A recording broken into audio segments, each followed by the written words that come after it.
ರಾಜ್ಯದಲ್ಲಿ ಮುಖ್ಯಮಂತ್ರಿಗಳ ಬದಲಾವಣೆ ಪ್ರಕ್ರಿಯೆ ಮುಗಿತಾ ಇದ್ದ ಹಾಗೆ ಈಗ ಜೂನ್ 3ರಂದು ನಡೆಯಲಿರೋ ನೂತನ ಸಚಿವ ಸಂಪುಟ ಸೇರ್ಪಡೆಗೆ ಕಸರತ್ತು ದೆಹಲಿ ಮಟ್ಟಕ್ಕೆ ಸಿಕ್ಕಾಪಟ್ಟೆ ಜೋರಾಗಿದೆ.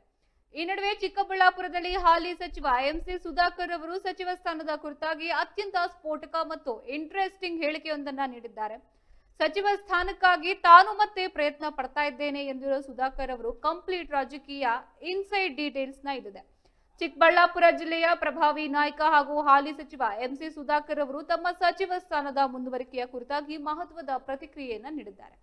ನೂತನ ಸಚಿವ ಸಂಪುಟದಲ್ಲಿ ತಮಗೂ ಸ್ಥಾನ ಸಿಗಬೇಕೆಂದು ದೆಹಲಿಗೆ ತೆರಳಿ ಹೈಕಮಾಂಡ್ ವರಿಷ್ಠರ ಮುಂದೆ ಪ್ರಬಲ ಬೇಡಿಕೆ ಇಡೋದಾಗಿ ತಿಳಿಸಿದ್ದಾರೆ. ಆದ್ರೆ ಸ್ಥಾನ ಕೊಡೋದು ಬಿಡುವುದು ಹೈಕಮಾಂಡ್ನ ನಿರ್ಧಾರಕ್ಕೆ ಬಿಟ್ಟಿದ್ದು. ಪಕ್ಷ ಏನೇ ತೀರ್ಮಾನ ಮಾಡಿದ್ರೂ ಕೂಡ ಅದಕ್ಕೆ ತಾನು ಬದನಾಗಿರ್ತೇನೆ ಎಂದು ಸುಧಾಕರ್ ಸ್ಪಷ್ಟಪಡಿಸಿದ್ದಾರೆ. ಕಳೆದ 3 ವರ್ಷಗಳ ಅವಧಿಯಲ್ಲಿ ತಮಗೆ ಸಚಿವನಾಗಿ ಸೇವೆ ಸಲ್ಲಿಸಕ್ಕೆ ಅವಕಾಶವನ್ನ ಕೊಟ್ಟಿದ್ದಕ್ಕೆ ಪಕ್ಷಕ್ಕೆ ಧನ್ಯವಾದವನ್ನ ತಿಳಿಸಿದ್ರು. ಈ ಹಿಂದೆ ತಾವು ಮಂತ್ರಿಯಾಗಬೇಕೆಂಬ ಹಠ ಹಿಡಿದಿದ್ರು. ಇನ್ನು ಕೇವಲ ಪ್ರಯತ್ನ ಮಾಡಿದ್ದಷ್ಟೇ ವರಿಷ್ಠರು ಅವಕಾಶ ನೀಡಿದ್ರು ಎಂದ್ರು. ಕಳೆದ 3 ವರ್ಷಗಳಲ್ಲಿ ಜಿಲ್ಲೆ ಹಾಗೂ ರಾಜ್ಯದ ಅಭಿವೃದ್ಧಿಗೆ ಬಹಳಷ್ಟು ಕೆಲಸ ಮಾಡಿರುವ ಆತ್ಮಾಭಿಮಾನ ಮತ್ತು ತೃಪ್ತಿ ತನಗಿದೆ. ಆದ್ರೂ ಕೂಡ ಇನ್ನು ಬಹಳಷ್ಟು ಕೆಲಸಗಳು ಬಾಕಿ ಉಳಿದುದು. ಇನ್ನು ಮುಂದೆ ಏನಾಗುತ್ತೋ ಎಂದು ಕಾದು ನೋಡ್ಬೇಕಾಗಿದೆ ಎಂದಿದ್ದಾರೆ. ಸಚಿವ ಸ್ಥಾನ ಕೇಳೋದಕ್ಕೆ ಎಲ್ಲರಿಗೂ ಕೂಡ ಅರ್ಹತೆ ಇದೆ. ಇನ್ನು ಜೂನ್ 3ರಂದು ಸಂಪೂರ್ಣ ಸಚಿವ ಸಂಪುಟ ನಿರ್ಮಾಣವಾಗುತ್ತಾ ಎಂಬುದನ್ನ ಕಾದು ನೋಡ್ಬೇಕಾಗಿದೆ.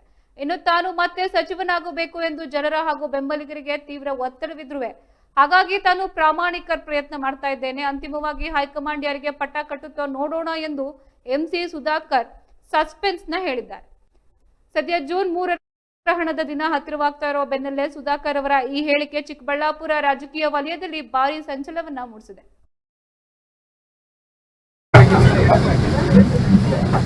3 ವರ್ಷ ನನಗೆ ಅವಕಾಶ ಆಗಿತ್ತು. ನಾನು ಬಹಳ ಜವಾಬ್ದಾರಿಯುತವಾಗಿ ನನ್ನ ಇಲಾಖೆ ನಾನು ಎಲ್ಲ ಜವಾಬ್ದಾರಿಯನ್ನು ನಾನು ನಿಭಾಯಿಸಿದ್ದೀನಿ. ಮುಂದುವರಿಬೇಕಾ ಬೇಡ ಅಂತಕ್ಕಂಥದ್ದು ಪಕ್ಷದ ತೀರ್ಮಾನ. ಪಕ್ಷದ ವರಿಷ್ಠರು ಅವಕಾಶ ಕೊಟ್ಟರೆ ಮುಂದುವರಿತೀನಿ, ಇಲ್ಲ ಬೇರೆ ಒಂದು ಅವಕಾಶ ಕೊಟ್ಟರೆ ಭಾಳ ಸಂತೋಷದಿಂದ ನನಗೆ ಅವಕಾಶ ಕೊಟ್ಟಿದ್ದಕ್ಕಾಗಿ ಅವರಿಗೆ ಧನ್ಯವಾದ ಹೇಳ್ತೇನೆ.